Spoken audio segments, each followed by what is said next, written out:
Senhor, meus irmãos? Amém. Os irmãos podem se assentar, amém, meus irmãos? Eu queria que os irmãos abrissem a Bíblia junto comigo no Evangelho de Jesus, segundo escreveu Marcos, capítulo 15, por favor. A gente vai ler apenas um versículo, amém, meus irmãos? Amém. Quem está feliz com Deus nesta noite? Evangelho de Jesus, segundo escreveu Marcos, capítulo 15, a gente vai ver apenas o versículo 21. Amém? Amém. Todos acharam, irmãos? Amém. Diz assim: e constrangeram um certo Simão Cirineu, pai de Alexandre e de Rufo, que por ali passava, vindo do campo, a que levasse a cruz. Amém, meus irmãos? Eu quero agradecer a Deus por essa oportunidade. Confesso que todas as vezes a qual a gente vai falar de Cristo, a gente fica trêmulo, né, irmãos? A gente fica meio, não com medo, mas porque não se trata de qualquer coisa. Se trata da santa palavra de Deus. Quero aqui fazer menção e agradecer a vida do pastor Nelson. Bênção de Deus, Deus abençoe a sua vida, amém? Cheio de Deus. E também ao nosso irmão missionário, Gabriel, que nos chamou, irmãos. E é um prazer estar do lado dele. Creio que é um amigo que Deus colocou na minha vida, amém, meus irmãos? Eu queria que você olhasse para esse irmão, irmãos, que está do seu lado. Vai ser uma palavra muito simples, irmãos. Tá bom? Eu queria que você olhasse para esse irmão bonito aí, essa irmã bonita que está do seu lado. Olhe para ele, olha aí. E diga para ele: um estranho privilégio. Ah, desse jeito aí, irmãos. Desse jeito aí ele não vai receber, não. Vamos de novo? Vamos de novo? 1, 2, 3. O que me chama a atenção nesse texto aqui, irmãos, é que desde o princípio, no Jardim do Éden, Deus, ele criou o homem para que tivesse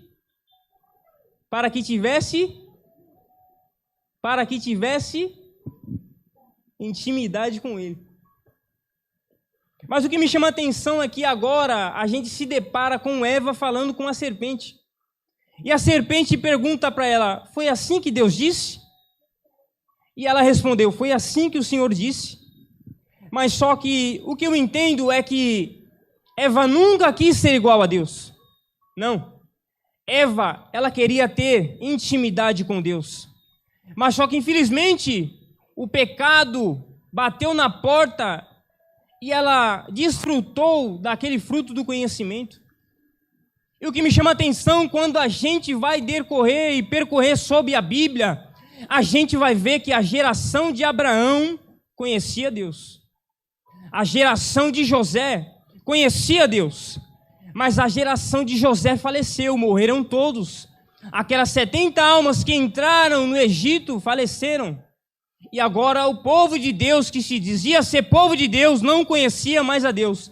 Não tinha mais intimidade com Deus. Não sabiam mais quem era Deus. Então Deus permite que Faraó se levante com o quê? Com um chicote. E a história diz que Deus, ele escuta um clamor.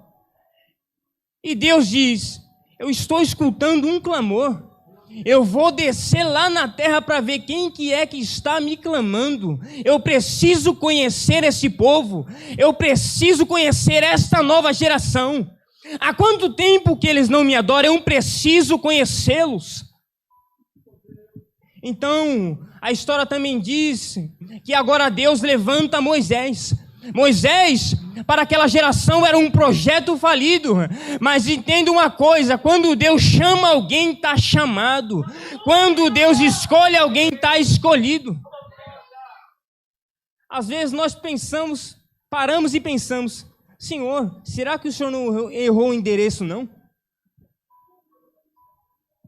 Será que era mesmo para o Senhor ter me chamado, Senhor? Mas Deus está dizendo para alguém: eu chamei você. Antes que eu te formasse no ventre, eu te chamei. e já te dei as nações por profeta. Observe isso aqui, irmãos.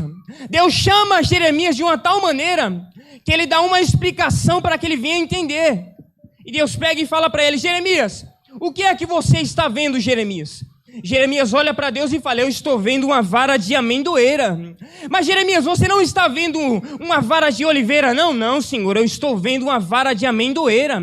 Mas Jeremias, você não está vendo uma vara de laranjeira? Não, não, Senhor, eu estou vendo uma vara de amendoeira. Por que Deus fez essa pergunta? Você está vendo uma vara de amendoeira? Sim, Senhor, eu estou vendo. E Deus pega e responde para ele: assim eu velo pela minha palavra para a cumprir. Se a gente for no capítulo 3 de Abacuque, a gente vai ver Deus dizendo o quê? Através da boca do servo de Deus: ainda que a figueira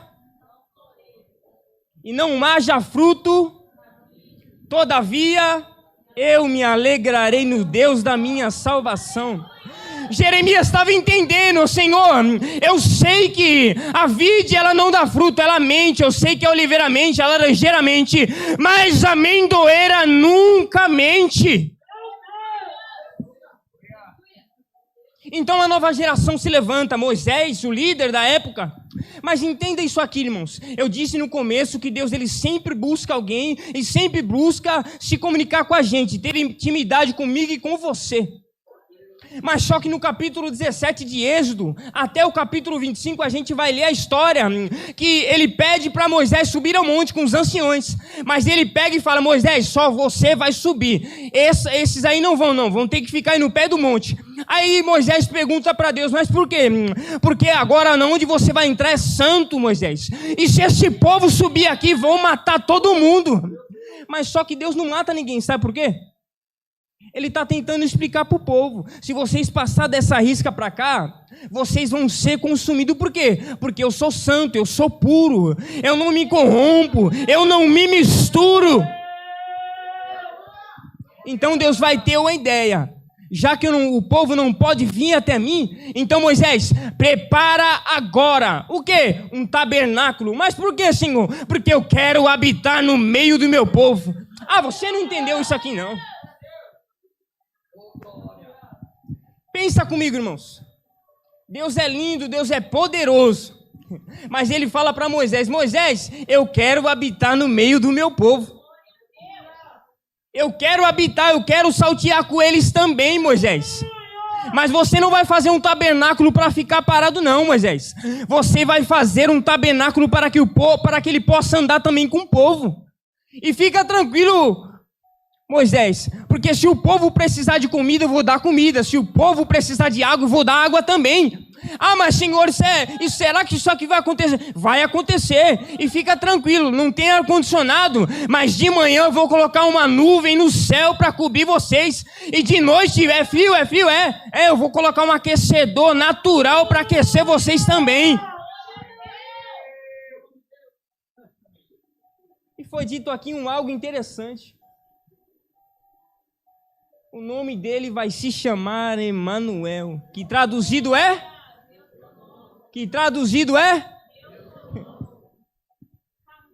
Uma coisa é Deus estar conosco, outra coisa é nós estarmos com Deus, é diferente. Eu posso até dizer: eu estou com Deus. Eu estou com Deus, eu ando com Deus. Mas outra coisa é: Deus está comigo. Deus está comigo. Uma reflexão rápida aqui, irmãos, e a gente já vai percorrer aqui.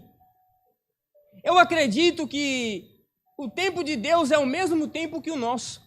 Você pode até perguntar o porquê. Eu vou explicar para você. Porque o nosso tempo é tão igual ao tempo de Deus, mas só que muda só uma coisa, irmãos. Deus está em cima e nós estamos embaixo. Já parou para perceber que quando a gente começa a passar por luta, por um modo de preparação, a primeira coisa que vem no nosso coração é desistir. Mas só que Deus está lá no céu, sentado no trono, ele já vê lá a vitória lá embaixo, lá, irmãos. Eu só consigo ver até a parede azul, mas mais que a parede azul não consigo enxergar. Mas Deus está lá em cima e falando: Se ele soubesse aonde ele tem que chegar e o que ele vai encontrar lá, talvez ele não falaria isso. Ou seja, o tempo de Deus é o mesmo que o nosso. Mas só que não é Deus que tem que se enquadrar no nosso tempo, não. É nós que temos que se enquadrar no tempo de Deus. É diferente. E o interessante, irmãos, que Moisés faz tudo aquilo. Mas chega em um certo ponto que Moisés não entra na terra prometida. Eu não sei o porquê, mas teve um propósito. Com certeza teve. E agora vinha a geração de quem? A geração de Josué. Vamos lutar. E Josué pega no capítulo 24, se não me falha a memória, e diz: eu não sei quem vocês vão servir, eu não sei. Mas de uma coisa eu sei: eu e a minha casa serviremos ao Senhor. Eu quero liberar uma palavra, irmãos, para a sua vida nesta noite aqui. Deus chamou você. Deus escolheu você também. E o que você está temendo? Porque você está em dúvida ainda do que Deus tem para a sua vida. Eu me lembro, irmãos, que quando eu comecei e Jesus me aceitou, eu fiquei 1 ano frequentando a igreja. Mas sabe o que me chamou a minha atenção? É que na sexta-feira, no sábado e no domingo, eu chegava de madrugada em casa da balada, e quem estava lá orando por mim? E a oração da minha mãe era: Senhor, salva o Hélito, Senhor, salva o Jailton e Senhor, salva o Henrique. Ela não se cansou de orar, irmãos. E foram mais de 7 anos orando por nós. E eu tenho a certeza que você acredita nisso. A oração pode muito seus efeitos, irmãos. Eu vivia sem expectativa de vida, irmãos. E vou dizer para você, quando tinha culto de sábado lá em casa, eu era tão ignorante, tão bravo, irmão. Pensa num cara bravo, era eu. Que eu batia na madeira de casa assim e falava: mãe, tá fazendo muito barulho. Mas eu não entendia que aquilo ali era poder de Deus. Não entendia. Mas hoje eu entendo e habito no meio do povo de Deus, irmãos. Um povo que é pentecostal. Um povo ainda que é cheio de Deus. Um povo que profetiza. Um povo que fala em línguas estranhas. Um povo que entrega a revelação. Um povo que ora. Um povo que jejua e que faz a vontade de Deus, irmãos. Já parou para pensar nisso? Que você é importante? Já parou para pensar que você é muito importante? Mais do que você imagina, irmãos. Aqui nós te deparamos no capítulo 15 de Marcos. E algo que me chama a atenção é que Jesus, em Mateus, ele é rei. Em Marcos, ele é servo. Em Lucas, ele é filho do homem. E em João, ele é filho de Deus. Como não falar desse Jesus? Já parou para pensar? Mas como você acredita em Jesus? Já te fizeram essa pergunta? Me fizeram. E eu respondi assim, irmãos. Sabe por que eu acredito em Deus? Ele disse: não sei. Você acredita em uma coisa que você não vê? Eu falei: você precisa ver o sol para sentir o sol? E ele disse para mim: não. Eu falei: assim é Deus. A gente não precisa ver, é só sentir. A gente não precisa ver Ele, é só sentir que Ele está conosco. E no capítulo 15 de Marcos, a gente vai se deparar com um certo Simão. Se a gente for ler em Mateus, a gente não vai ver os 2 filhos dele sendo citados, não. Se a gente for ver em Marcos, vai ser citado. Mas se a gente ler Lucas, a gente não vai encontrar também esses 2 filhos. Não vamos encontrar. Mas sabe o que me chamou a atenção? E eu digo sempre, eu falei isso com o missionário Gabriel, quando eu vou ministrar, eu não consigo dormir, não sei porquê, irmão. Eu tenho que ficar ali lendo e falando com Deus, lendo e falando com Deus. Deus, fala com o teu povo, que o teu povo é chique,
não. Nós estamos servindo a um Deus que Ele é tão grande, mas Ele é tão grande, irmãos, que Ele consegue pegar toda a água do planeta Terra com as palmas das suas mãos.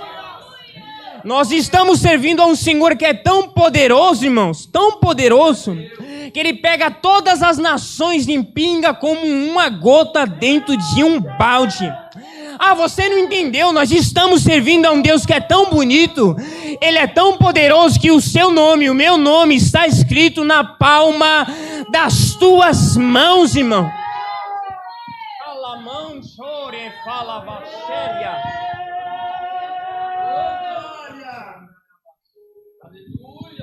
Eu vou dizer algo aqui, irmãos,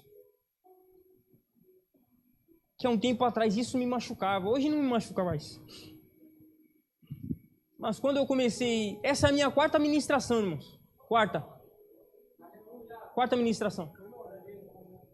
Mas só que eu já fui rejeitado, irmão. E ser rejeitado dói. Ser rejeitado dói. Ser rejeitado a gente chora, a gente faz bico. Porque nós somos seres humanos. Mas hoje eu entendo que é tudo um propósito, é uma preparação. Porque Deus não quer que eu e você passemos vergonha, não. Deus quer que o nome dele seja glorificado. E com o tempo eu entendi, irmãos, que as coisas de Deus demoram um pouco. Talvez para você está demorando tanto aquela vitória, né? Está demorando tanto aquela salvação daquele marido. A salvação do filho. Mas vai chegar, irmão. Tenha calma. Tenha fé. Acredite, confie nele. Eu não terminei meus estudos. Mas eu sempre orei a Deus. Deus, eu preciso que o Senhor abra uma porta, mas uma porta impossível para mim. Eu me lembro que quando eu pedi isso para Deus, chegou um tempo na minha vida, chegou o tempo da aprovação. Chegou o tempo, irmãos, que quando eu queria falar, eu não podia falar. E chegou um tempo que eu discutindo com meu irmão, a gente morava de favor na casa dele. A minha casa, a casa que eu moro atualmente, estava construída. E ele me expulsou da casa dele, irmãos. Mas eu não falei nada. Minha mãe começou a chorar. Eu falei, mãe, fica tranquila, Deus está conosco, fica tranquila. E quando eu peguei um colchão e joguei no chão, não tinha nada feito, irmãos. A laje só estava montada. Mas eu lembro que eu deitei naquele colchão e eu só chorava. Pensa num crente chorão, sou eu. E Deus entrou lá, irmãos. Ele entrou lá. Eu estava no colchão no chão e apareceu uma luz tão pequena, mas meus ossos pareciam que estavam sendo quebrados. E ele dizia para mim, você se lembra do começo, Henrique? Você se lembra quando você me buscava e buscava? Por que você deixou de me buscar como você me buscava? Por que você deixou de me adorar como você me adorava? Eu não mudei, mas você mudou, Henrique. Por quê? Eu não conseguia falar nada, os meus ossos parecia que estavam quebrados. E Deus bradava, volte! Volte a me buscar como você me buscava. Volte a me adorar como você me adorava. Eu não mudei, mas você mudou, Henrique. Por que você mudou? Por quê? Naquele dia eu vi que Deus era realmente na minha vida. Eu falei, já que o Senhor é na minha vida, eu vou acreditar em todas essas palavras. Eu até posto às vezes no status do WhatsApp. Senhor, me ensina a acreditar em cada palavra, em cada vírgula da tua palavra, porque ela vai se cumprir na minha vida. Ela vai se cumprir na minha vida, ela vai se cumprir na minha vida. Ela vai se cumprir. Então, irmão, acredite. Este Deus existe, este Deus é grande. Como eu disse, é a minha quarta ministração. A minha segunda ministração, irmãos, por incrível que pareça, um pastor que era pastor meu me chamou para ministrar. E Deus está falando com alguém aqui, viu, irmãos? Eu não costumo falar isso, mas isso aqui está falando com alguém, com certeza. E quando eu cheguei no culto, uma igreja muito linda, muito bacana, irmão, sabe? Pensa. Eu vi que os irmãos estavam meio que me rejeitando, sabe? Porque eu estava com um terno cinza, mas só que de tanto eu usar ele não estava mais cinza. Ele estava ficando branco, acredita, irmão? Estava ficando branco. E quando eu cheguei, me levaram para o púlpito, ninguém falou comigo, eu fiquei tranquilo. E a minha oração era: Senhor, que saudade, que saudade, que saudade. A minha oração era só essa: Senhor, que saudade, que saudade, que saudade, que saudade, que saudade, que saudade. Eu falando que saudade o culto todo. Pensa num crente besta falando saudade no culto todo. Mas só que chegou a hora da palavra, irmão. Minhas pernas estavam tremendo mais do que está hoje.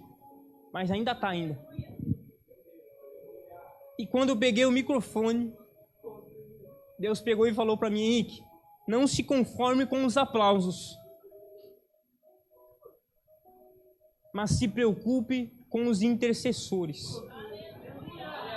Eu queria trazer a minha mãe hoje aqui, mas não deu, irmãos. Foi um dia corrido. Essa semana passei por muitas coisas, mas estamos glorificando o nome do Senhor. Porque nós não podemos se mostrar frouxos na hora da angústia, irmãos, porque a nossa força será pequena. Minha mãe é a minha inspiradora, irmãos. A minha mãe, quando a gente morava num barraco de madeira, a minha mãe tinha tuberculose. Hoje é uma serva de Deus. A minha mãe, ela tomava 2 litros de 51 por dia, irmãos. 2 litros. Eu já fiz a minha mãe sofrer demais, irmãos. Mas ela tomava 2, porque ela fica tremendo. E quando não tinha 51, ela tomava álcool Zulu. Alguém conhece álcool Zulu aí? Minha mãe chegou a um ponto tão crítico, que eu falo sempre e falo: meus irmãos não passaram por nada. Minha mãe, ela tinha crise, irmãos. E a crise dela, ela batia em nós. Passava por crise, ela batia em mim, no Eto e no Jair. Pensa, irmão. 3 meninos terríveis que gostavam de apanhar. Era nós.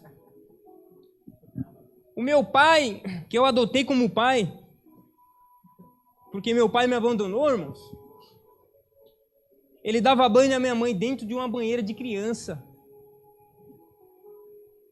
E detalhe, tinha que ser água morna e para secar ela, tinha que secar ela com algodão.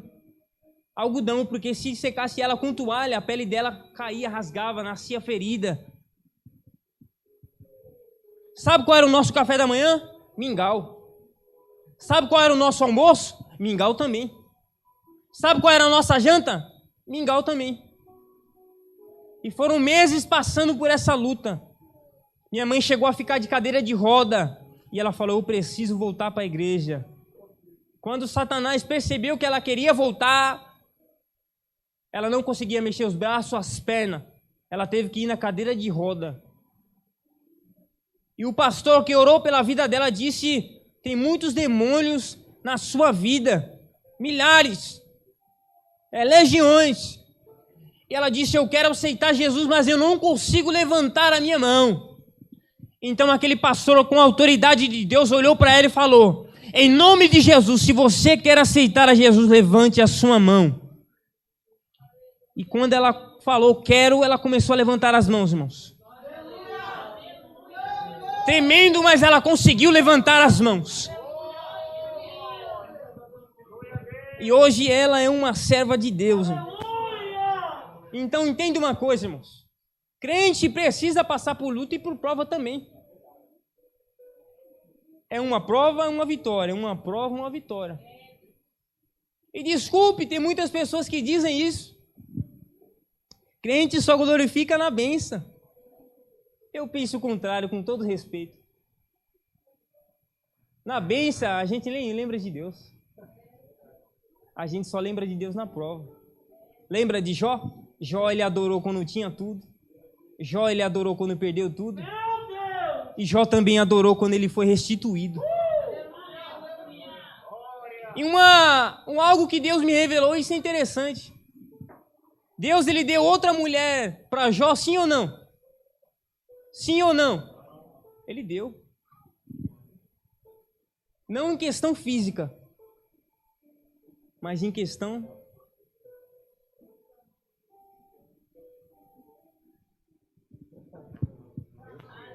Ela era acostumada com a riqueza, com a luxúria. Meu amor, Jó, eu quero fazer a unha do pé, a unha da mão. Ah, meu amor, pode pegar aqui o cartão aqui, ó. Sem limite, o cartão é aquele preto, o black, né? Pode ir lá. Pode ir lá fazer tudo o que você quiser. Eu quero você bonita. Mas só que chegou a aprovação para Jó. Mas ele era íntegro, justo, reto. Como assim? Mas chegou para ele também. E ela foi transformada. O texto do capítulo 1, se a gente vai ver, o 2 e o 3, a gente vai lendo, a gente vai ver que ele orava sozinho. Mas depois que ela foi transformada, Jó, você vai orar? Vou, meu amor, eu vou também. Jó, você vai sacrificar? Vou, meu amor, eu vou também. Mas vai? Vou. Mas por que você vai? Eu aprendi a valorizar. Eu aprendi a valorizar. Eu aprendi a valorizar. Mas Jesus morreu na cruz do Calvário, irmãos. Preste atenção nisso. 15 horas sofrendo. 15 horas. 15 horas. Sofrendo, sofrendo e sofrendo. Mas não abriu mão. Não desistiu por amor a mim, por amor a você. E uma pergunta aqui que vai questionar você, para confrontar você e confrontar a mim também. O que nós temos feito para Ele? De que forma a gente tem tratado a obra dele? É um culto de missões. Como a gente tem tratado missões? Que foi dito aqui que está no coração de Deus. Ah, mas eu não sei pregar, irmão. Eu não sei falar. Jesus te ama. Ele tem uma grande obra na sua vida. Eu me lembro que os meus amigos, irmãos, que eram amigos, mas depois virou inimigos, eles me chamavam de padre.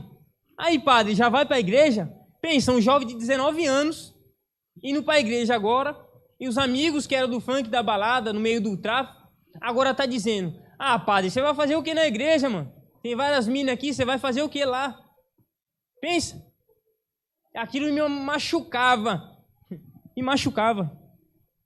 Mas hoje eu entendo. É preciso perseverar. É preciso perseverar. É preciso acreditar em todas as promessas dele. Lembra de Abraão, irmãos? Lembra? Finalizo, fecho a Bíblia. A irmã de azul, por favor, você pode louvar um louvor? Deus abençoe. Deus faz uma promessa para Abraão no capítulo 12. Foram 24 anos de espera, irmãos, para que a promessa se cumprisse na vida dele. 24 anos. Mas só que chega no 99 anos, Deus aparece para ele e faz uma promessa. Eu te prometi, eu vou cumprir, filho. Calma. E quando ele completa 100 anos, a promessa se cumpre na vida de Abraão. Mas o que me chama a atenção, sabe o que é, irmãos? É que a gente precisa preservar mais o tempo de espera. A gente precisa, o Henrique precisa. Mas por quê? Porque é necessário. Ele ficou 24 anos, praticamente 25 anos esperando a promessa se cumprir. Mas só que a Bíblia diz que Abraão morreu com 175 anos. Ou seja, ele ficou vivendo a promessa 75 anos. 3 vezes, irmãos.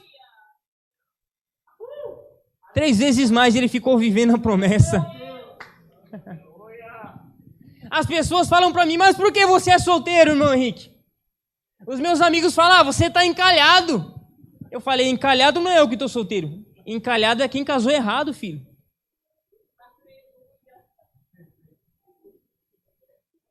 Encalhado não é quem está solteiro, não. De que adianta ter uma mulher bonita, mas não tem uma mulher espiritualmente do lado para falar, você está fraco? Vamos orar que a gente vai se levantar. Então isso é muito interessante, irmãos. Porque a gente falamos demais, mas Deus fala pouco. E o pouco que Ele fala, meu Deus do céu. Deus, Ele fala pouco. Mas o pouco que Ele fala, pensa aí, irmão, comigo. Deus fala pouco, mas o pouco que Ele fala. E detalhe, primeiro Deus faz, depois Ele fala. Primeiro Deus faz, depois Ele fala. Jesus estava seguindo a cruz, finalizo. Seguindo. Chega lá, ainda tem a finalização. Prego nas mãos, prego nos pés. Mas só que o brado dele é tão gostoso e interessante que dá vontade até de chorar. Ele olha para os céus e fala: está consumado. Mas só que quando ele vai morrer, porque Jesus nunca morreu. Ele morreu na carne, mas só que no espírito ele estava intacto. Sempre esteve intacto. E ele pega, olha para os céus e fala: Senhor, Pai, em tuas mãos entrego o meu espírito. Imagina aquele tempo ali, irmãos, naquele momento. O céu se escurecendo. A Bíblia diz que muitos mortos ressuscitaram. Porque eu tenho para mim que a cruz é a caneta. E o sangue de Jesus é a tinta que escreve o meu nome e o seu nome. Ligação direta, o véu foi rasgado de alto a baixo. Agora a gente pode adorar no quarto, a gente pode orar em casa, a gente pode orar na rua, a gente pode orar no banheiro. E é tão gostoso orar no banheiro, pensa. A gente canta, a gente chora, ninguém vê. Saiu do banheiro, tá tranquilo. Amém, meus irmãos? Eu não vou passar daqui, não. Porque Deus colocou só isso no meu coração. A nossa irmã vem louvar, amém, irmão?